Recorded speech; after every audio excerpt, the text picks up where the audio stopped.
Mikhail Gorbachev. You might remember him, kind of fat, bald, birthmark of Argentina down the side of his head. Now what he does is he introduces two new words into international politics. These words are glasnost and perestroika, which translate as openness and reform. So what Gorbachev starts to do is he starts to pull back Soviet troops from Soviet satellite states. So we see countries that are Soviet, they're now actually starting to open up and reform, this time as democracies.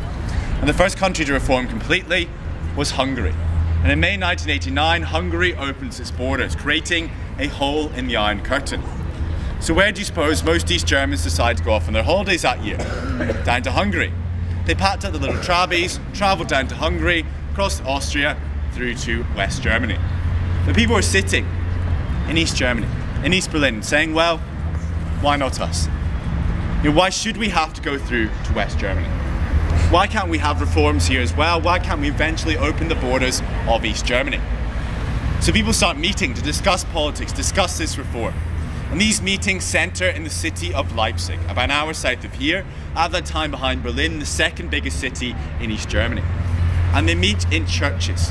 One church in particular, called the Nikolaikirche, meet in churches for a couple of reasons. Firstly, because churches were the only places where, to an extent, freedom of speech would still be allowed. And secondly, because churches were the only place where large groups of people could gather without arising any suspicion from the communist government. But actually, eventually, these meetings get so big, they spill out onto the streets. They become regular Monday night demonstrations. Now, the leader of East Germany is a man called Erich Honecker.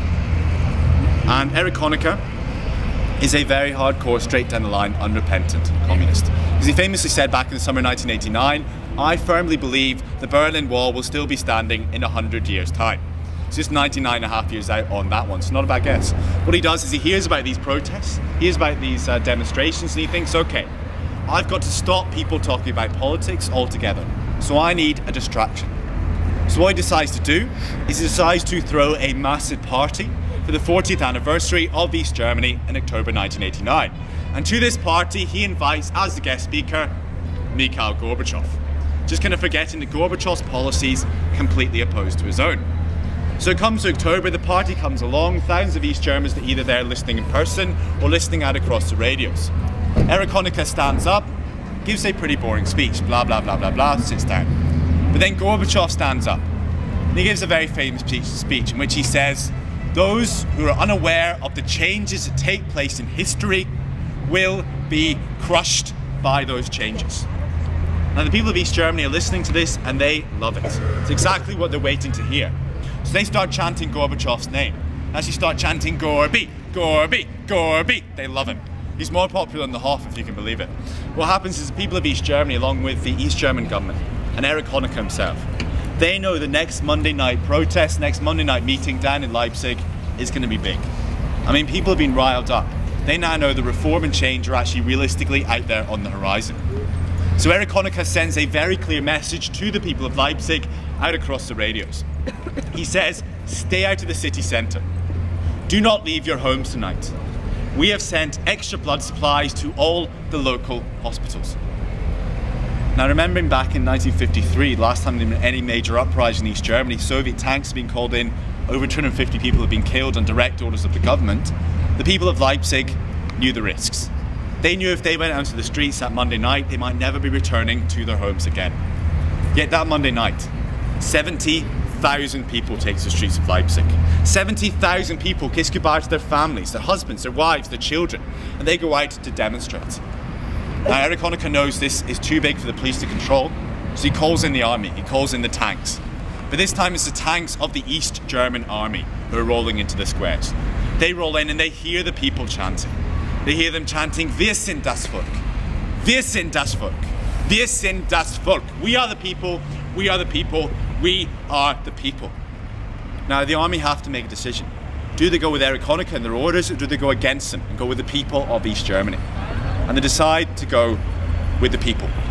Not a shot is fired, no one is injured. Some of these soldiers actually lay down their guns and they join in with the demonstration. Now, I'm no expert, but you can't exactly be a very good communist dictator if you don't have the backing of your own army. So the following Monday this time, not 70,000, but 120,000 people are lining the streets of Leipzig, chanting, Wir sind das Volk. We are the people. Now what they were saying when they were saying this was the Stasi, the East German secret police, they're not the people. The East German government, they're not the people either. Erich Honecker, he's certainly not the people. No, we are the people. We want that change. We want that reform. We want it now. So several days after this, on the 18th of October 1989, Erich Honecker resigns on health grounds. Basically, he's kicked out. New man that's brought in to lead is called Egon Krenz. But this makes no difference. Because the following Monday this time, there are now 320,000 people in the streets of Leipzig. On 4th November 1989, Alexanderplatz, with TV towers up the road, around 600,000 East Germans gathered there. This demonstration is so big it reaches all the way down into Linden and right to the Brandenburg Gate at the bottom. It's massive. So the East German government at this point, they're kind of out of ideas.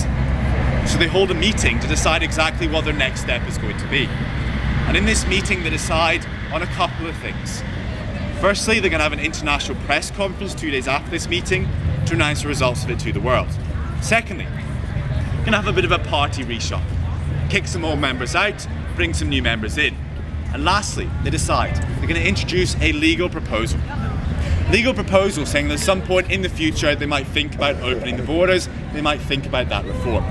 Now they really have no concrete plans to do this, they're just saying that at some point in the future they're going to think about it. So 2 days pass, it comes to the international press conference, and the press secretary for East Germany at this time is a man called Günter Schabowski. And Günter Schabowski had not been to that meeting 2 days earlier. He'd in fact been away on holiday. So he turns up at this press conference having very little idea of what is actually going on.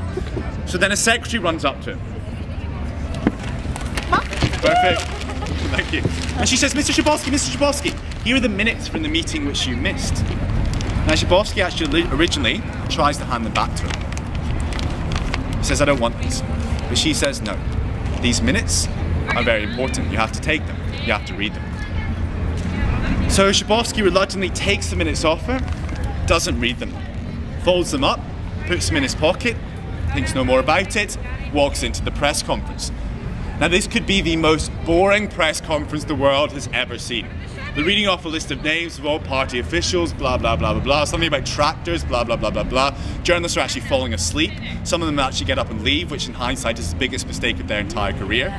Because an Italian journalist dressed in a blue suit, he then puts up his hand and he says, Mr. Schabowski, what are you planning to do about these protests taking place down in Leipzig? Now Schabowski is stunned. This question was not on the official questions list. This journalist was not supposed to ask him this. Besides, he knows very little about what is actually taking place down in Leipzig. So his mind is racing. He knows he has to answer this question. He's thinking, and he thinks, those minutes. There must have been something about these protests in the minutes from the meeting a couple of days ago. So he pulls out the minutes at the front of the press conference and starts frantically flicking through them. Now eventually gets to a page. See him concentrating, he's reading it for a couple of minutes. And what he does is he picks up the microphone and he says, it appears, ladies and gentlemen of the International Press Conference, that all travel restrictions between the country of East Germany and the neighbouring country of West Germany will be lifted. Now, everyone is shocked. No one was expecting this. No one knows quite what to do next. So the Italian journalist puts up his hand again and he says, Mr. Schabowski, does this include the restrictions between East and West Berlin, the Berlin Wall? Now Schabowski at this point is really panicking. Sweat is dripping down the side of his face, his hair is flat to the side of his head. People either side of him, they're getting up to leave, they're like, Schabowski, you're on your own. He's frantically flicking through the minutes at the front of this press conference trying to find an answer to this journalist's question, but of course, there is no answer in there. So eventually what he has to do, picks up the microphone, he says, I don't know. I suppose so. Yes. Now remember guys, the Berlin Wall is a symbol of a divided Berlin, a divided Germany, and the Cold War itself. In the last 5 minutes, this guy's more or less announced it is completely obsolete. So an American journalist, a man called Tom Brokaw, he puts up his hand and he says, Mr. Schabowski, when will these changes take place? When are these restrictions going to be lifted? Now at this point, it's around 6:55, press conference due to end at 7 o'clock. Schabowski has 5 minutes to get himself out of this mess. He can say, end of press conference. He can say, in the foreseeable future, when all correct conditions conditions have been met, you know, like politicians speak. He can say next year, next month, a week on Tuesday, anything would have been better than what he said. What he does, he picks up the microphone, he says, as far as I know,